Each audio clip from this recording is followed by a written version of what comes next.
Hello, good morning, and welcome to this Dawn Busters Taste Challenge. We have two whiskeys. This is Daviess County,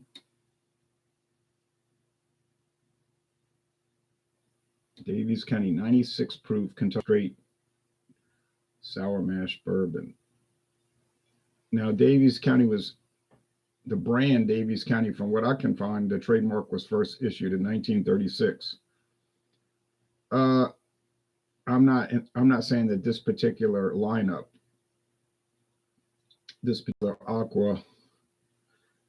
aquamarine colored label is from 1936. This is something new, but I mean the brand is from 36. Distilled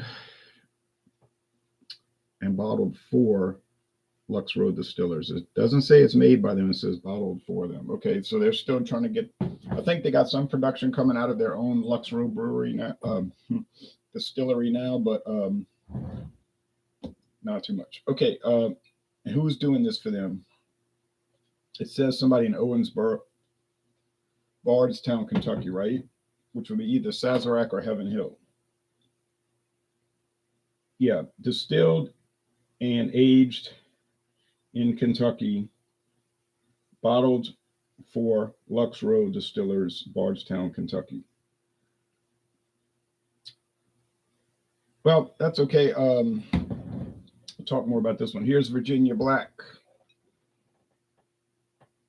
I don't have too much left. It's a two-colored bottle. Looks like an old 1986 Cologne bottle, right? But it's got a mirror on the front.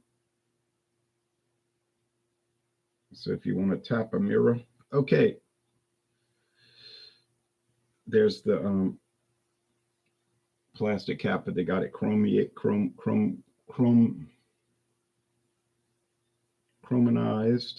chrome plated.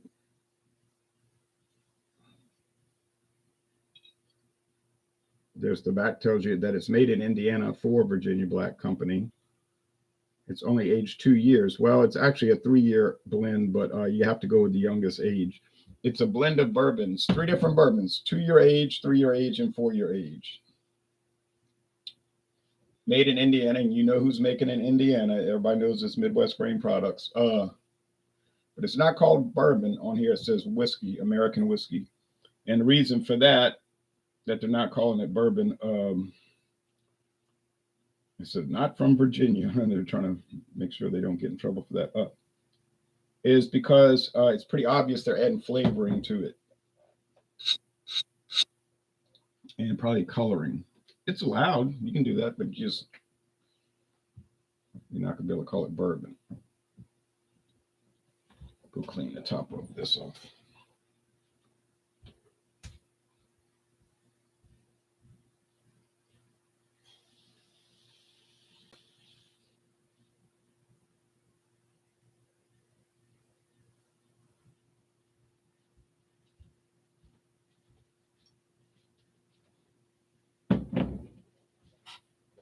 So yeah, you could take bourbon and add flavoring to it, but then it's no longer bourbon. Okay, that may not mean much to too many people,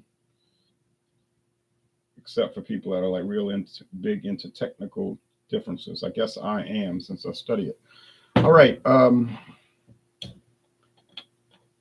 No, I did not pay the regular price for this. I got 750 milliliters for $10. If you look up the price, it's running $48 to $50. 48 to 50 bucks, but I got it for 10. Now, I don't know why Savannah Discount on Louisiana Highway 45 northbound in Marrero, Louisiana had it for that cheap, but they did. Daviess County is a double mash bill product. And they'll tell you that on the website, real cork too. It's not particle board cork. It's not neoprene. It's a real wooden cap, real cork. This is running about $35, $35 to $38.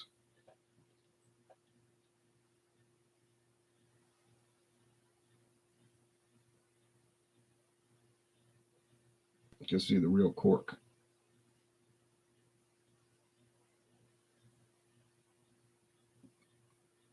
in the glare. A little trouble focusing this thing. They take a wheated bourbon and a high rye bourbon, and they blend them together to make this bourbon.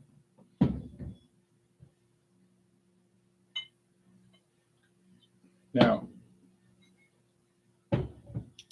you are allowed to blend different straight bourbons together and call it straight bourbon,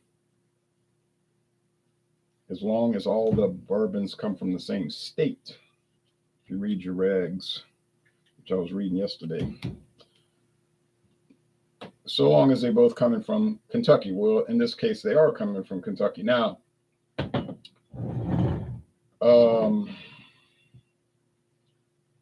from the same distillery in Kentucky. There's no indication on the regulations about that.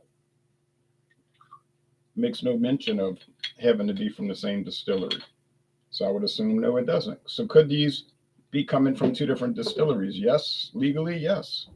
Are they going to have total Lux Row products pretty soon from their own distillery that they've just built? I would say so, yes. And who owns Lux Row? Lux Company, the guy Don Lux started or owned it. Lux Co. of Missouri, St. Louis, Missouri, owns Lux Row Distillery of Kentucky, and Lux Co. is owned by Midwest Grain Products of Indiana. Complicated, right? But it's the truth. So really, we have two products coming from the same umbrella. Ella. Hey. All right.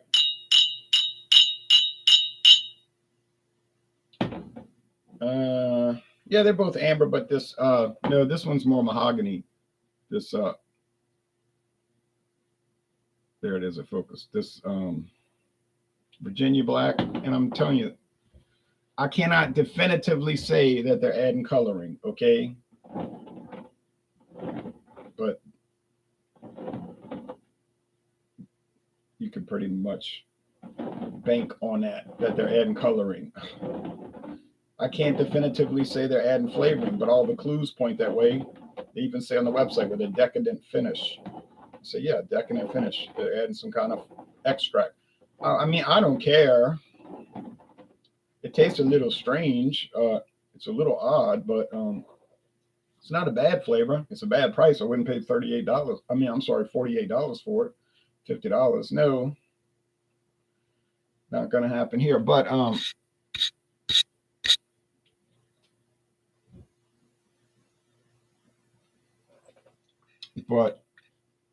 I didn't pay that. I paid $10 for it. $10. So I had a huge discount. 80% off. The Daviess County 96 proof Kentucky straight bourbon, sour mash bourbon. I did not pay $38 for it. Their going price. I paid $14.99 at Mathern's about 2 months ago. They had it in a discount basket. $14.99. I was like, I don't know if this stuff's any good. I kind of heard about it, but I know nothing about it. I knew about Lux Row Distilling, how they were building that thing and all, but I said, for that price, Kentucky straight sour mash bourbon, you can't lose. You cannot lose. At $10.5 a key, we can't lose. Okay, so I bought it, and it's great. All right.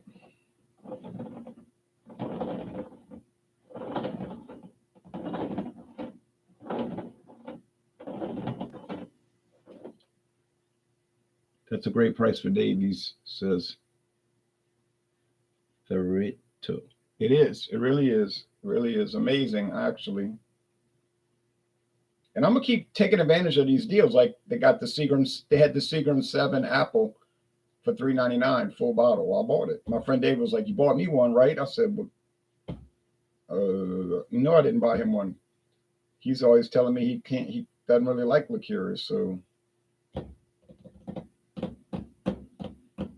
I mean, But for now on, when I see a deal, I'm gonna buy it.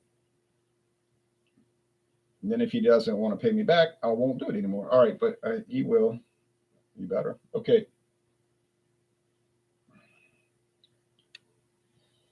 Yeah, just smells like corn. Huh. I had corn grits this morning. Maybe that was a mistake. This smells like, well, it almost smelled like a little hint of pancake syrup. Now, that sounds bizarre, but I don't know. It's like some kind of sugar concoction, maybe like creme brulee. I don't know. It's hard to say, but let's go with the taste. The aromas on either one is not too spectacular. Nothing bad, of course, but just nothing exciting. So the taste is where it's at, and where it's at is where we are right now. So here we go. And away we go.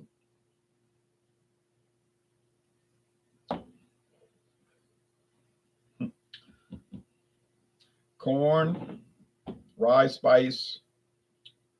Now the wheat's going to give us some softness, you see. But you could pick up that. I'm picking up that 96 proof right here and now. It's a clear and present feeling. So the 96 proof is just coming on through like a choo-choo. Okay, taste.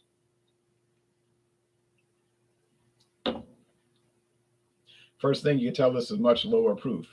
80 versus 96. 16% different proof. 8% different alcohol by volume. Still a pretty significant difference. 8% higher alcohol.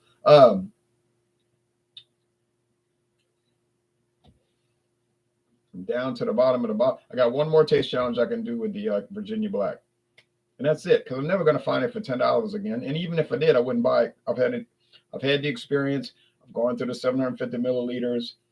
It was fine, nothing great, but it was fine, and it was good, and that's it. I'm ready to move on. Yes, definitely got that burnt sugar taste, like a creme brulee thing. All right, it's fine. I like it. Now, is it wrong to flavor whiskey? No. I used to think it was wrong to flavor beer. Like I used to have this mindset, like that's not right. Why can't they just make good beer? If they want to make a wheat beer, if they want to make a all malt barley malt beer, if they want to make an adjunct beer with rice or corn added or both, if they want to make a stout, do that, but stop adding flavor. And this is terrible. This is wrong. But then I started thinking about it over time. As I thought about it, I was like, well, what difference does it make? I mean, it's not hurting you. If people want to drink a beer that tastes like it's got strawberries in it, which it may actually have strawberries, like the Louisiana Abita's strawberry lager, they use actual Louisiana strawberries. Fine. What difference does it make? If you don't want to drink it, simple solution, don't buy it. It's like you say, well, I got a problem with this beer company. Look at the cause they're supporting. Well, you don't have to make a campaign about it. You just don't buy the product, which apparently a lot of people have done recently with a beer brand. Now, generally, yeah, it's true. Generally, I'm not really interested or have any kind of, favorability toward flavored whiskey. It's just not something I'm looking to drink. But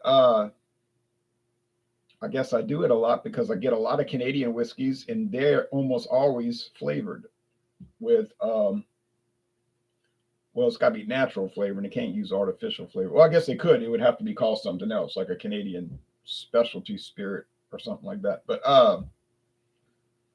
yeah, they're allowed to add a flavor into Canadian whiskey. They don't even have to put it on the bottle. Sazerac does. They're kind of nice about it. They'll say with natural flavors. That's nice. Crown Royal, you're never going to see that on the bottle. And they've never made any announcement. I've never seen anything from Crown Royal claiming they don't add flavor. Never. Because, that would be a good selling point. Our whiskey is pure, no flavors added. But they don't say that. And that's a common practice in Canada.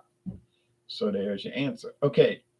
But it tastes good, so I like it, but I'm not trying to run that down, that kind of concept. All right, but enough of that.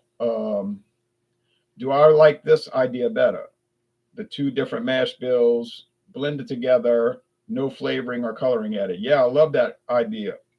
It's pure. Straight whiskey is pure. When you see the word straight whiskey, then you have it. Cannot have coloring and it cannot have flavoring added. It's just pure from the grains. It's the grains only. Well, of course, with the yeast to ferment it, but the grains and the barrel, and that's it. And that's how you know you got it. So you want to steer that way, if you're into the purified products, which I am generally. And this is a great purified product. Now, it's a little strong for me. I'm more of an 80 proof guy. You say you're weak. You're weak and you're small.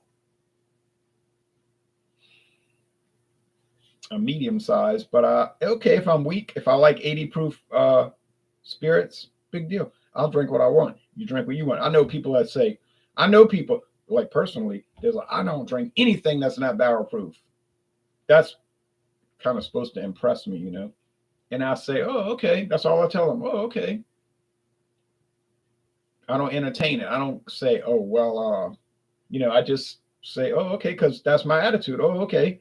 If you want to drink barrel proof products, go ahead. I mean, I don't know. It seemed like kind of unhealthy, like all that high alcohol in your body, but do what you want, especially since your interests don't conflict with my interests, But my attitude is I'm more of an 80 proof person. That's my preference. Simple as that. It's a simple thing. I like spicy food with a lot of pepper and everything. Most people I know can't stand that. I'll say, want some black pepper? Oh no. Want some hot sauce? Never. So they like, but to me, I call it bland food, but they call it normal, And they don't care if I eat spicy food, and I don't care if they eat bland food. It's not like some big religious movement where some people drink whiskey or drink beer like it's a religious movement. Like they proselytize and they go around preaching to everybody. And they want everybody to see what they're drinking. Yeah, I'm drinking this Imperial IPA. Yeah. They, everybody at the convention. And so like, okay, great.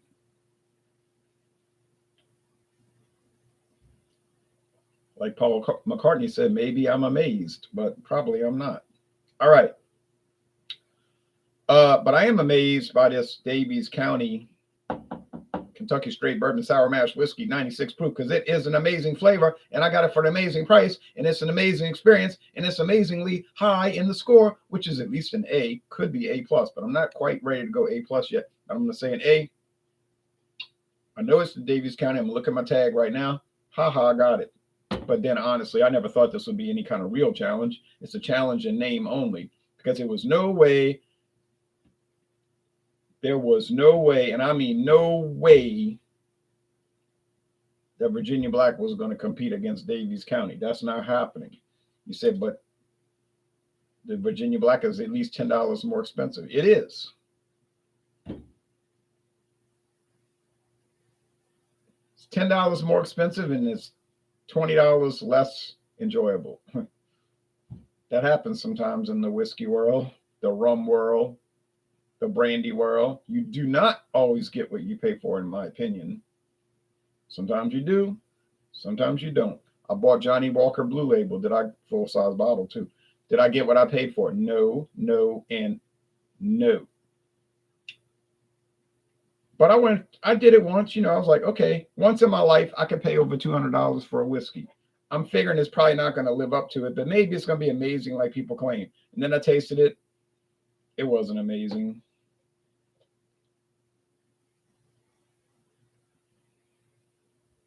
It was just overpriced. Good product. Most of the other blended whiskeys I had couldn't really compete with it. But then, okay, great. I'm going to pay $200 more because I'm going to get such an experience. I got an experience. I just did not get such an experience. See, so I would rather just buy Johnny Walker Red Label and save the money. But that's me, and it's not being cheap. It's just that I'm saying I don't find it lived up to the hype. And no knock against it. If you want to go, man, this thing won't focus. It's driving me nuts. I guess I got to get a new camera. Hate to do it though. But look, if you want to go to the local store and pay $264 for Johnnie Walker Blue Label, go ahead and buy it. I bought a whole. I'll tell you this real fast, and then I'm getting off the air. Look at all what I bought for the same price. I paid actually, I think $1 less than I paid for Johnnie Walker Blue Label. I got Campo Azul Blanco, Campo Azul Reposado. These are full-size bottles or bigger, 1 liter in some cases. Rum of the Gods White, Rum of the Gods Gold, Trader Joe's Espada Pequeña Mezcal, Trader Joe's Highland Rum Cask Finish, Bourbon Cask Finish Single Malt, Finlag and Isla Single Malt, Trader Joe's Highland Sherry Cask, Trader Joe's Highland 10-year Single Cask, Single Malt, Trader Joe's Blended Scotch, 1 liter, Lismore Single Malt Scotch, and a 12-pack of Simpler Times Lager. I got all of that for less than I paid for 1 bottle of Johnnie Walker Blue Label. Now, you see there it is, totally explained right there in front of you. All right, thanks, everybody. The winner, Daviess County.